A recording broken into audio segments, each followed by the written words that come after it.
coming up.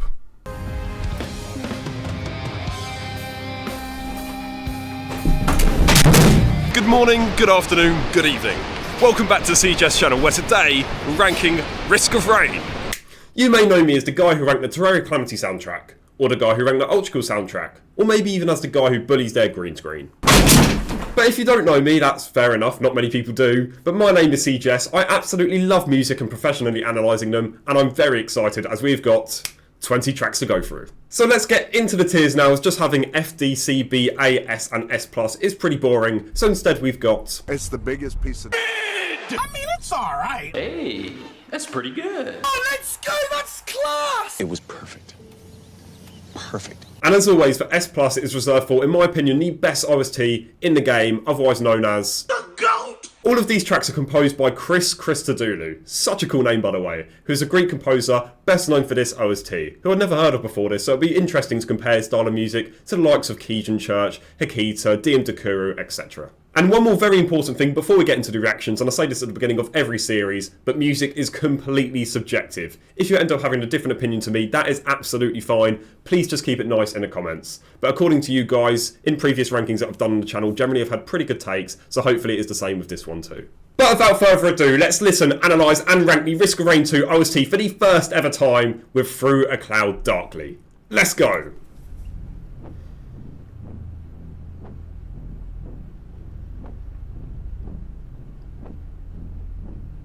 Very sinister opening with the synth pads. Gives an atmospheric feel to it too.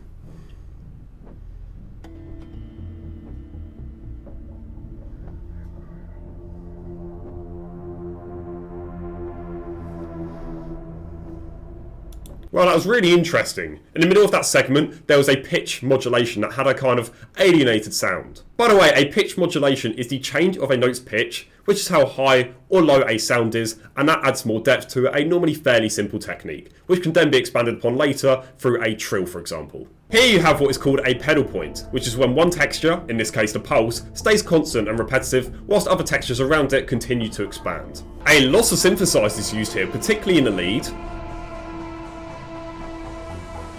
Intensity increasing now alongside the BPM, up to around 120. Wow, super suspenseful ending with the crescendo into a decrescendo just after. That was really good, as it's already intrigued me, having more questions than answers, and now I just want to listen to more to try and understand and figure out what's going on. In conclusion, I'd guess that this is the opening to the game where you maybe load into your new world and have a realisation of what could be ahead for you, while still evoking an element of suspense and mystery. It had a sci-fi immersion to it, which I really liked, and kept to a very similar harmonic structure throughout in the A minor key, which definitely helps emphasise its emotional impact. The first track is always the hardest to rank, as you have nothing to compare it to, so for now I'll place it in B tier, as it was pretty good, but I may adjust that later. Next up we have Risk of Rain 2, which based on the fact that this track has the same name as the game, jeez, bars. I would assume that this is the theme played when you're in the main menu or something, but anyway, let's go.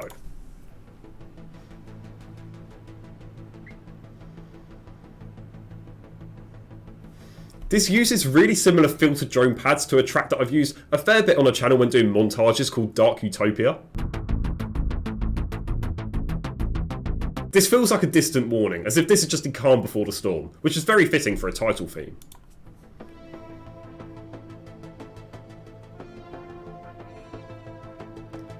The pulsing crescendo and decrescendo gives an eerie solitude. Yes! As we've now got a more sustained melody through the string pads and brass, the vibes are immaculate. It is just so pleasing to the ears. But I think a very subtle thing that brings all the other textures together in harmony is the low level but high frequency synths that acts as an effective white noise like air. If you imagine a box which contains all, say, 6 textures in this, most of it's filled up, but there are little gaps left empty. You can't add a full new texture on top of this, as there's no room and it would ruin the current emotion this track holds, so this air is able to fill in the empty space perfectly, whilst bridging the gaps between the other textures. I think the full drum kit has been introduced here, with the kick drum being played every alternate beat, so for this track that means 2 and 4, because this whole track is in 4/4 common time signature, which again I think is a good idea for a title theme, as you want to keep it on the more simple side, like you don't want to be confusing your listeners from the very beginning.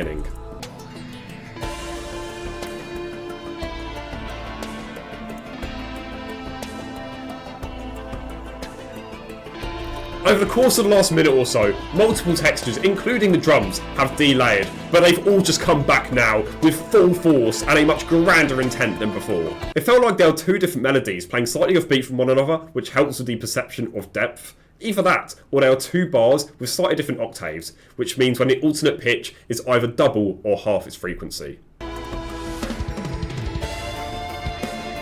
Oh my god, that drum beat! Perfection, chef's kiss. The harmony now stands at A minor to D minor to G major and finally E minor, which is fairly common in music. It is also known as a 4-2-5-1 progression, which is typically used to help elevate the cinematic experience you get listening to this. The electric guitar! If you've ever seen any of my previous music rankings, you would know that that's one of my favourite instruments ever. Why is it in a title theme? I have no idea, but I am not complaining.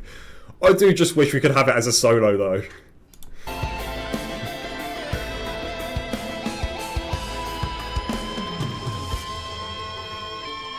No way! What are the chances? My wish was granted, thank you, Chris.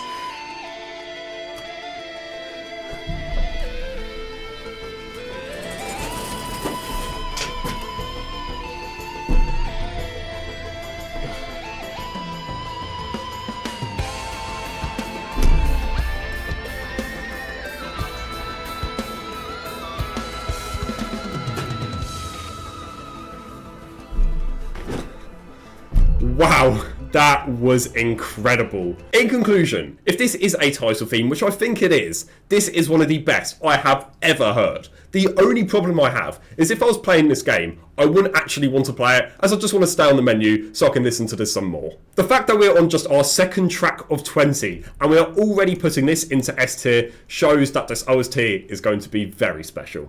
Our third track for today is called Evapotranspiration. Very cool name, and I hope the music lives up to the same expectations. Let's go.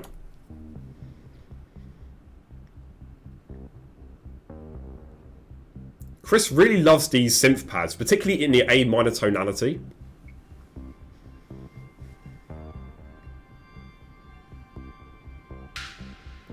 Ooh.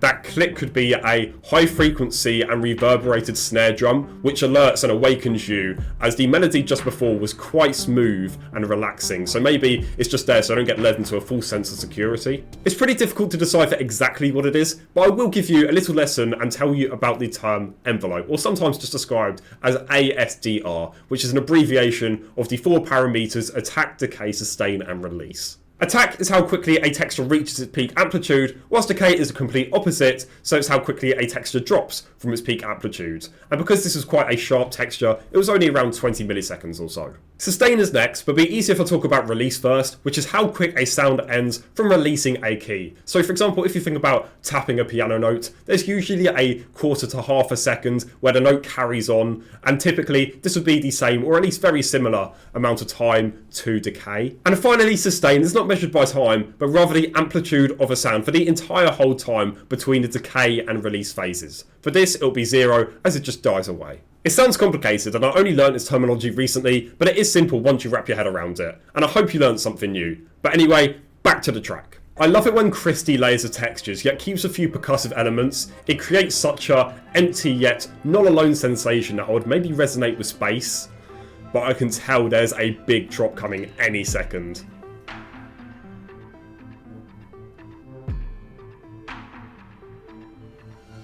Here it comes! Yeah!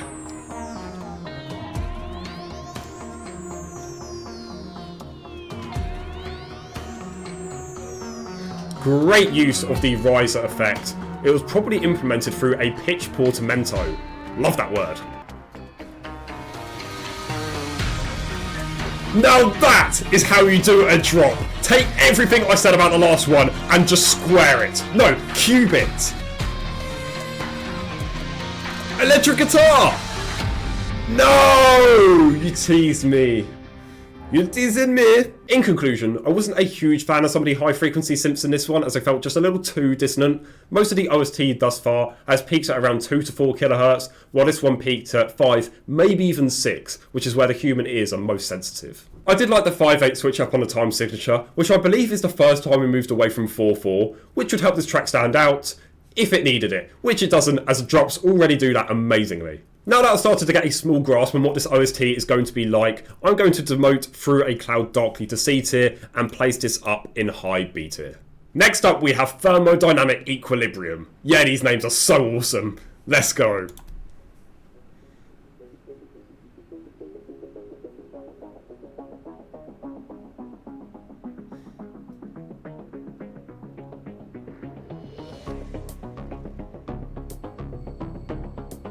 Wow, really offbeat hi-hats to the riff. It's kind of throwing me off. I'm really trying to focus on the time signatures, as they are kind of wacky. I think it started off in 10/4, and now it's transitioned to 5/4, but 10/4 in particular is very uncommon.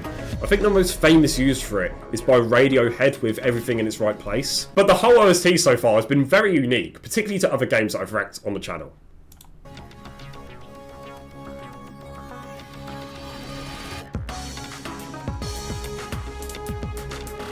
I adore these glitchy background and electronic percussions. It works so well with the sub-kick in a kind of 808 style. By the way, 808 style, it refers to an old drum machine called the Roland something 808. Hang on, let me search it up. Oh, here we go. Roland TR-808. Very iconic. Interesting that Chris decided to use a synthesizer to sound like an acoustic guitar rather than just actually using one.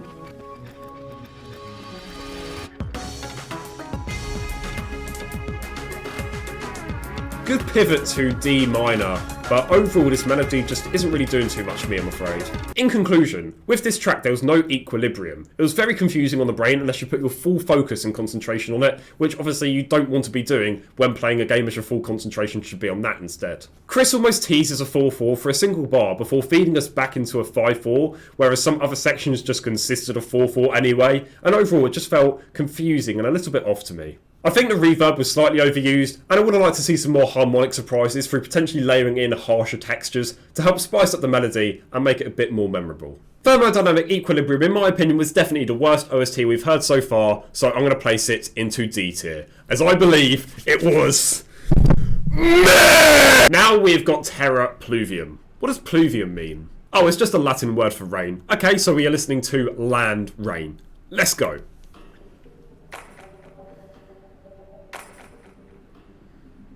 Quite a slow BPM to start us off. I do like the reverbed claps though, with a bit of a vibrato feel, which is when a texture or a note wobbles.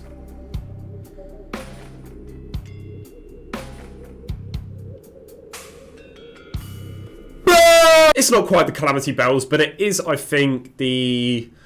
Oh, what's the name of it called? I forget.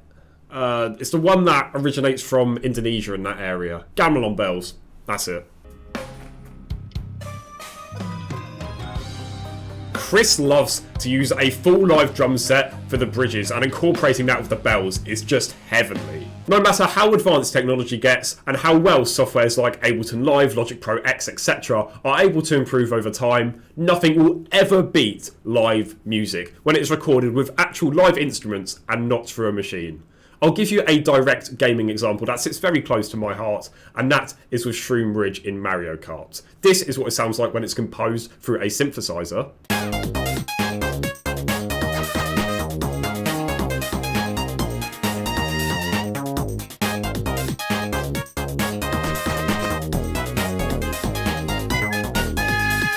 And this is what it sounds like with live instrumentation.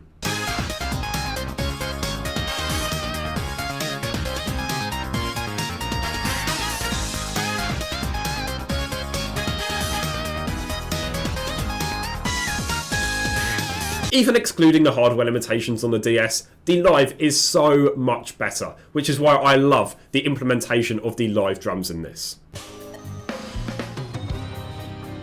Really steady chord progression, especially with the drum transition through the bridge.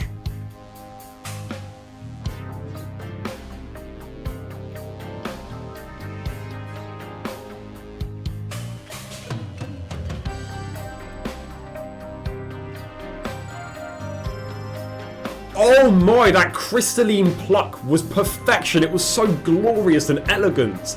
Again, Chris has absolutely nailed the vibe, as it's just so pleasing to listen and jam to.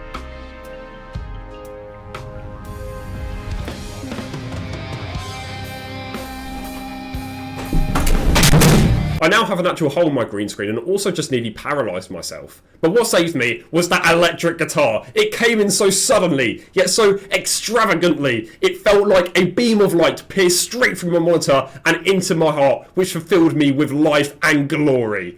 Wheel it back! Here we go!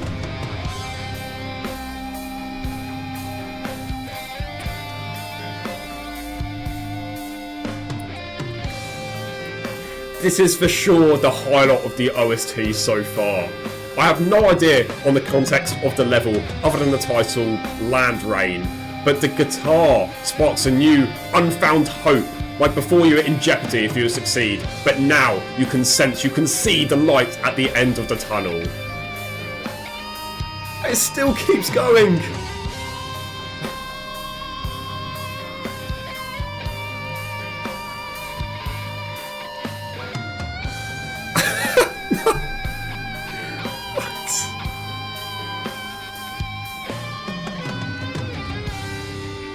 Believe me, I've heard some unbelievable electric guitar solos in my life, and this 100% competes with them. There's a subtle gospel organ undertone which has a bit of suspense, like there's unfinished business with the track.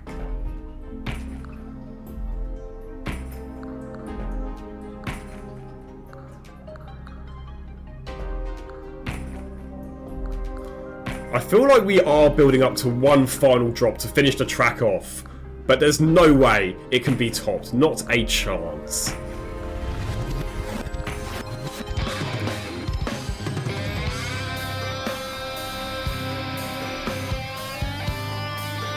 It was topped.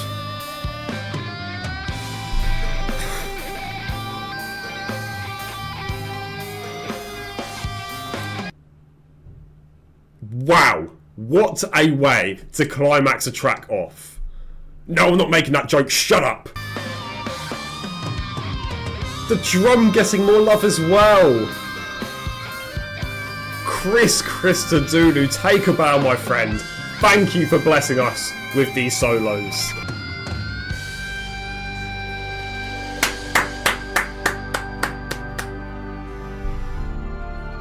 Wow, now we have some ethereal chords, going back to the A minor key. Also a shout out to this amazing artwork. In conclusion, Terra Pluviam was an absolute masterpiece. Everything culminated together so well. From the bells to the bravado, from the drums to the guitar, and everything in between. But instead of saying bravado, I should be saying bravo. This was perfect and easy S tier. By the way, if you're fairly new to the channel, how S tier works is that I don't rank them in order until the very end, where I announce the top 5 or however many tracks make it into S tier by the end, and then I get down to 2, and that is when I declare the GOAT, Risk of Rain 2 OST.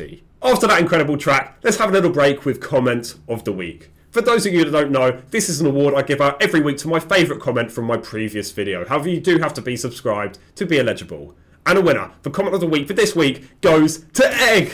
Well, it's EG, and that is for me having a little bit of fun on my Discord server recently, as it is explained here. Dear CGS Christopher Jonathan Scott, that is not my name. On the night of the 9th, it has come to my attention that you kept moving EG through voice channels without their consent, and continue to do so even after they asked you kindly to stop. It even made a custom voice chat titled EG Lonely Voice Chat. This was very uncalled for and will not be tolerated.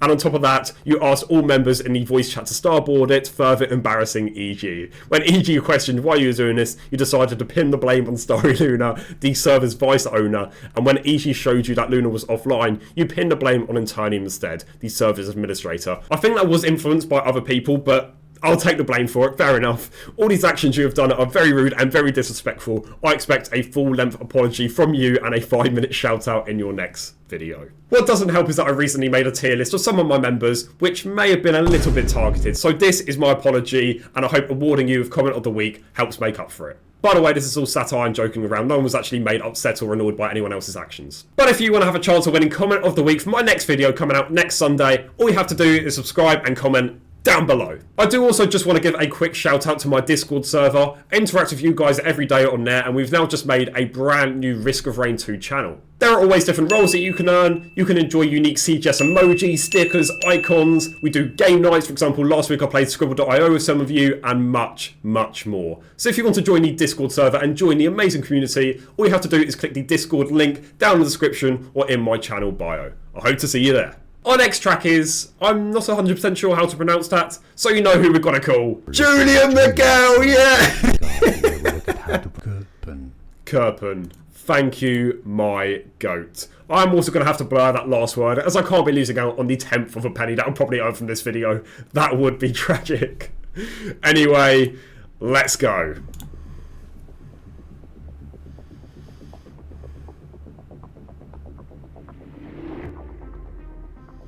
Starting off with a granular pad.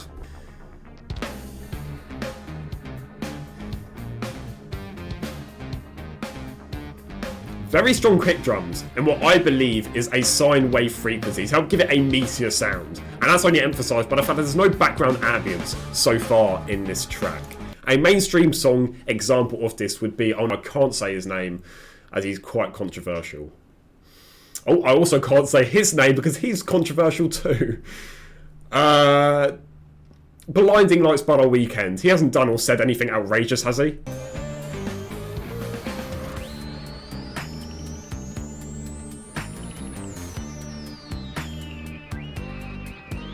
Time signature change to 4/4 as the drum break from before was in 7/4. And this 4 is in C, G, E flat, F, I think. Maybe wrong with that. It's always a little bit more difficult to interpret with the synthesizers. Oh, the bells are so good. I want more of them. Either that is just my bell bias. But that last sequence was polyrhythmic, which means there are multiple rhythms playing simultaneously for a more layered sound.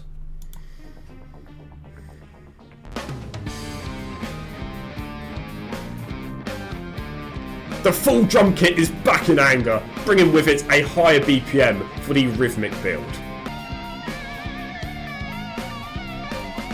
What was that?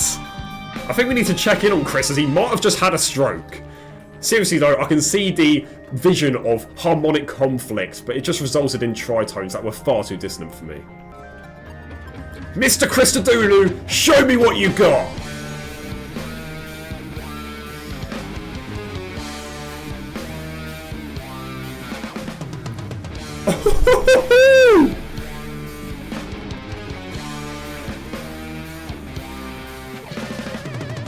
Welcome back, full drum kit. Welcome back, bass. Welcome back, saw lead riff alongside all the synths. But once again, the highlight was the kinetic drums.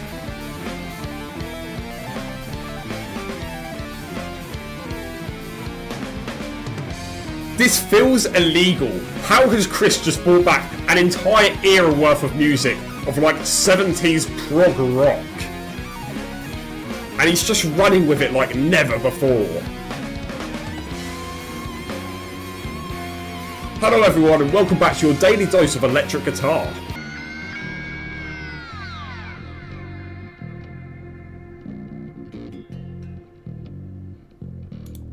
Does Köppen by any chance translate to what the actual? Because if you put the last name of the title with this, that is what I'm feeling right now. In conclusion, there was a sense of a more melodic urgency, particularly in the segment just before the drop of everything. I've noticed a pattern how Chris likes to structure out his tracks. It starts off quite modest with just a couple textures, usually a consistent bass, before it gradually expands over time. But by the end, either the synths or electric guitar takes over commandingly. I went through a rollercoaster of emotions listening to this, but I've always said if the music makes you emotional, it's good music. So for that reason, I think it's class, and I'm going to put it in A tier.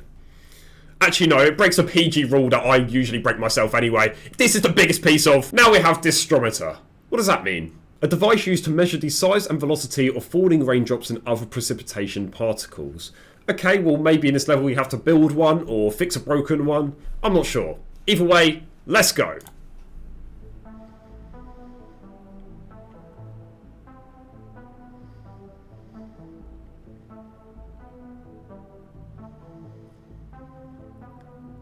7/4 time signature, but I quite enjoy these relaxing and chilled out openings. Again, quite a large use of synthesizers, for example with the percussion having offbeat micro samples, which means taking a really small snippet of audio and effectively recycling it to make new beats or sounds, which would be used quite a lot in older video games, particularly when storage was an issue back then. And now we had a drum transition from electronic to acoustic. This track to me evokes an adventurous solitude, like you feel alone in this world even if you aren't alone. I can imagine this playing after one of the main characters dies or something, as there's definitely an element of melancholy to this. So this track has been quite plucky, yet it hasn't had a real core based melody. Chris just made a rough bass rhythm and then added collaborative textures to it after, which in that aspect is very similar to what Hikita did with Verses from Ultra Kill. But I wonder if that would change with the inevitable drop. Whoa! That came out of nowhere! Really caught me off guard. But I do love the all or nothing mentality of the drums with these drops, as it massively helps secure a rhythm irrespective of the odd time signatures. I'm going to be honest, even though I'm not the world's biggest fan of synths, it is incredible what Chris can do with it, and it's opened my eyes up into what is possible. But one thing I absolutely respect is he knows what he wants, he knows what he's good at, and he delivers every single time, as this riff is amazing!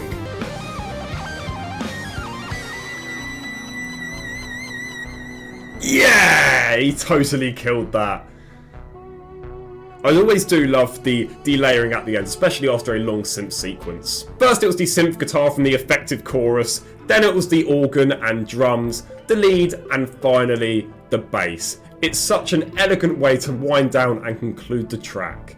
Simple, yet effective. In conclusion, this had good textural layering with lots of different synth engines that all had a really good balance, and even if I might not have got it right, it felt like there was a story trying to be told, mainly in the drop with a sense of freedom. I do believe this is dragged out a little too long, which again may be a good idea within the context of the game, but I'm ranking these solely based on their OSTs and not their context within the game, but I still think it's pretty good, so I'm going to place it into B tier below Evapotranspiration, as I believe that had a more impactful and memorable drop. Next up, into the Doldrums. I mean, it literally has drums in the name of the title, even if it has no relevancy to the actual meaning of the word.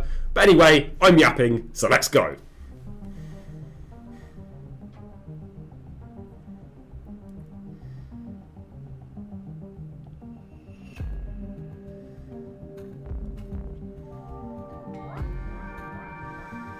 Starting off with a detuned saw pad, which sounds like it was created through a low frequency oscillation, or LFO for short, which basically allows you to change the pitch of a waveform and produce new ones. In gaming, that is typically used in underwater levels, or at least levels associated with water in some capacity. I think it was Abyss and the Serpent from Ultra Kill had this, as well as Die Die Docks from Super Mario 64. Ooh. I know this is a fairly unpopular opinion, but the really low doo-doo you just heard is not a bass, even though it sounds like one, but it's a subharmonic drone, and when it's processed like this, it holds a lot of nostalgia for me. Growing up on a DS, don't call me Unk in the comments, but I know Mario Kart Super Circuit uses quite a lot for its low memory usage. Let me replay that so you know what I'm talking about. This incorporated with the cymbal is actually a combo I never ever would have thought of, yet in this case opposites attract and it works really well. And this is why I could never be a producer. Interesting shift to more organic textures such as the drones, while sticking in 7/4, which would typically help to portray a more emotional connection that you could relate to, especially because we are a bit more used to 7/4 by now. Yet to me, there's a subtle feeling of mystery and maybe even desperation due to the accelerando, which means getting faster in Italian, symbolising the increase in pitch and BPM. This is a fairly complex mix actually, of lots of different layers. But we are about halfway through now, so we can almost for certain expect an upcoming drop soon. Speaking of which, I think now it's time. Always get so excited for these.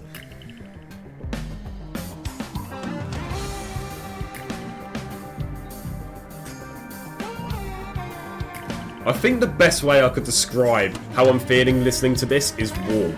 I can imagine it being really cold outside, like peak winter, and now I can sit back, relax, turn the heating on, and plug my headphones in, as you do not want to be missing out on this lead synth. That sensation stems from the bass riff being modulated through what I believe is a square wave. But does any of that really matter when you can just go over to the dinner table and feast on a Michelin star level 3-course meal of electric guitar? I just can't fathom how Chris manages to one-up himself constantly from the incredibly bar he already sets himself. Truly, truly impressive. Lost for words.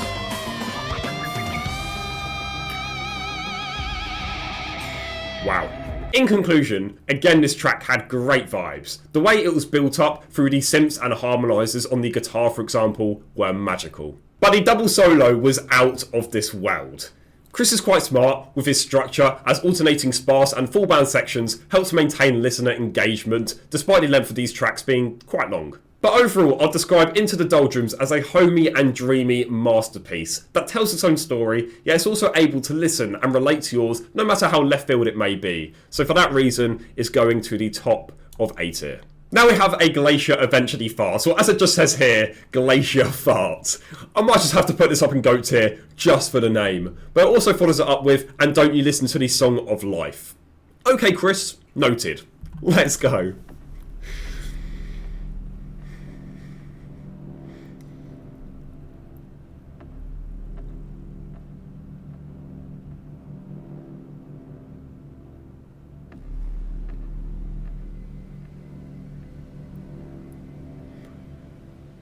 Very low droning bass to start us off. Very daunting and eerie. There's definitely a different feeling about this track, almost like an eluding danger. The percussions make this super unnerving. I feel like there's going to be a big unseen surprise. Not like a jump scare, but maybe a overwhelmingly powerful creature or event. By the way, I don't think I mentioned this yet, but a percussion is an instrument played through either a stick or a beater, or by hitting it with your hands. So for example, a drum, bell, etc. Maybe it will be a jump scare, actually. No? Okay. There we had our first triad, which consists of 3 notes stacked in consecutive thirds, and just before that we had what is called a frequency modulated pluck lead. I know that sounds really complicated, and that's because it kinda is. I actually don't fully understand it myself, but I know the basics of it. It's when a frequency of a pitch's waveform is changed through a modulator. I know you can use an oscillator for it as well, but I improve my music knowledge every day, but that, however, I just can't wrap my head around. Uh-oh, here is that powerful creature. Maybe this is an in-game boss? Wait, what? Nature here is vile and base. Is that Chris narrating? I would see asphyxiation and choking and fighting for survival and just rotting away.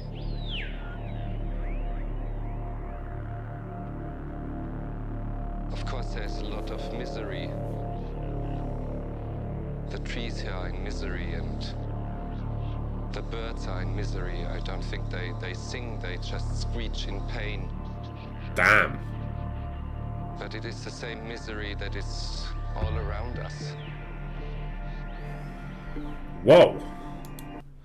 The idea I get from this now then, instead of a potential boss like I predicted before, it's more of a discovered realisation. I feel like I can relate this to Jurassic Park a bit, and not just because there's a little dinosaur looking thing there, but I'm thinking maybe that dialogue that we've just heard is one of those old pre-recorded audio messages on a satellite phone or whatever they used in the film, and now your job in-game is to put the pieces together.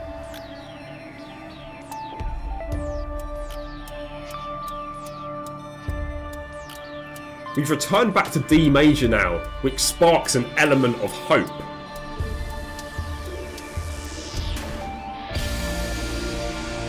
And maybe in-game you've just done that, you've completed the challenge. You've taken a risk and it's paid off. Of rain. Sorry, I've just ruined the moment. It's like a curse weighing on an entire landscape. And whoever goes too deep into this has his share of that curse. It's a land that God has created in anger. Even the stars up here in the sky look like a mess. Taking a close look at what's around us, there is some sort of a harmony. So it sounds like with this key change and potential success, your mindset has changed and now you're feeling a bit more positive and upbeat about your situation. The harmony of overwhelming and collective murder. Okay, never mind. I got that completely wrong. When I say this all full of admiration. It is not that I hate it, I love it. I love it very much. Oh, never mind, I got it right. But I love it against my better judgment.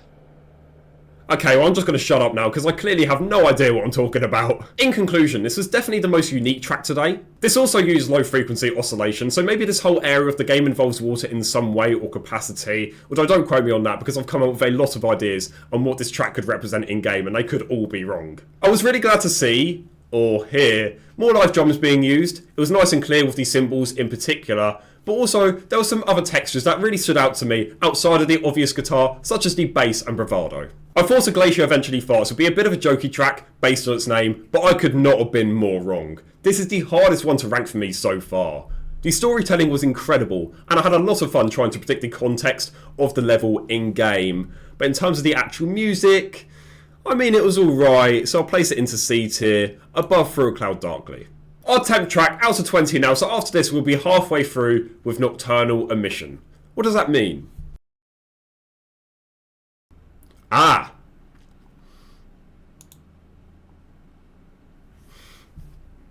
Well, I'm not going to show that on the channel. I'm just going to move on. Let's go.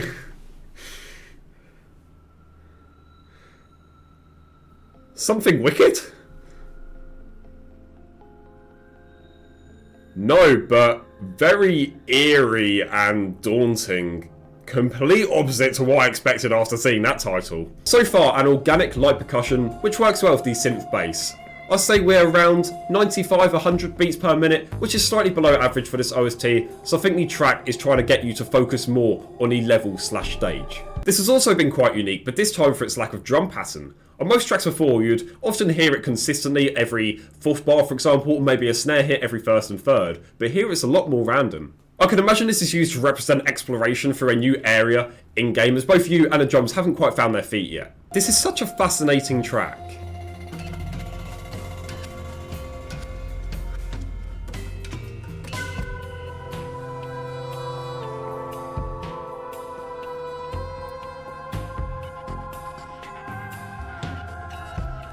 You have some background sub-drones, which helps bring the atmosphere to life, alongside some octave doubling.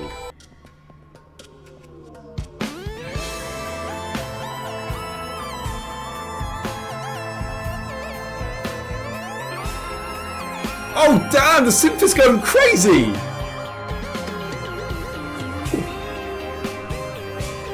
Okay, we've now got a proper drum pattern, so kicks on 1 and 3 and snares on 2 and 4. So I feel like the focus of the level has now shifted. Maybe you've explored this new area and now you've got a horde of enemies attacking you. That was a much shorter synth section than usual. I was about to say it had a hint of a heavenly feel to it due to its upbeat sequence of ACDE.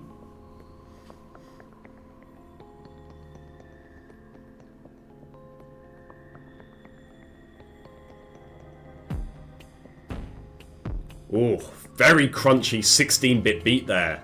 But I find it interesting that we transitioned from D minor at the start to now G major. That whistle sound effect that you just heard sounds a bit like an old Egyptian flute called a ney, although it probably isn't and it's just a high frequency chirp. In conclusion, I believe the primary focus of Nocturnal Emission was its ambience, as at the beginning it was a lot more ambient than most, if not all the other tracks in this OST thus far, and the only part of the track where it was less ambient was during its main synth chorus, which is a lot shorter than normal. I don't really have too much more to say about the music, but when I compare this to the other amazing tracks on here and such a high standard, I mean it's alright in comparison, so I'll place it low C tier. And with that, we are halfway through the tracks now. But that is all we have time for today, especially this week as I'm juggling recording, editing, and exams. In fact, it is currently 10 to 4 in the morning, and I've got an exam in about 5 hours. You can see where my priorities lie, and I'll give you a hint, it's not of my exam. But I'll be back next week, Sunday 6 PM BST as usual, to listen, analyse, and rank the last 10 Risk of Rain 2 OSTs. So make sure you subscribe, as you will not want to miss that video, and because I'm still a fairly small creator, there's no guarantee you'll get recommended that video. It's free and it helps me out a ton, so thank you. But before you go, I do just want to give a quick conclusion of everything from today.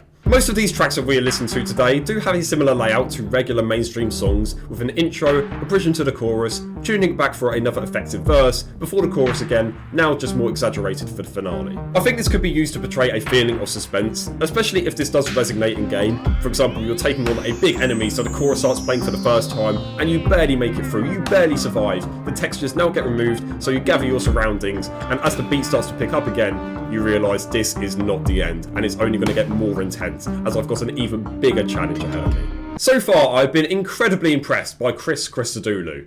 He makes these mixes full of synths and other textures look so easy, like it's just an everyday job. Spoiler alert, it isn't. Most, if not all, synths are incredibly difficult to manage while composing, let alone having multiple at the same time. And if you are able to make it sound so consistently good, like he has across these first 10 tracks, that is pure talent. I am very confident we will not be needing the F tier during this mini-series. Thank you so much for watching it all the way to the end of this video. I hope you've enjoyed watching it just as much as I have recording, but it is now just gone 4 o'clock, so I'm going to get some sleep, and quite literally for me, good night.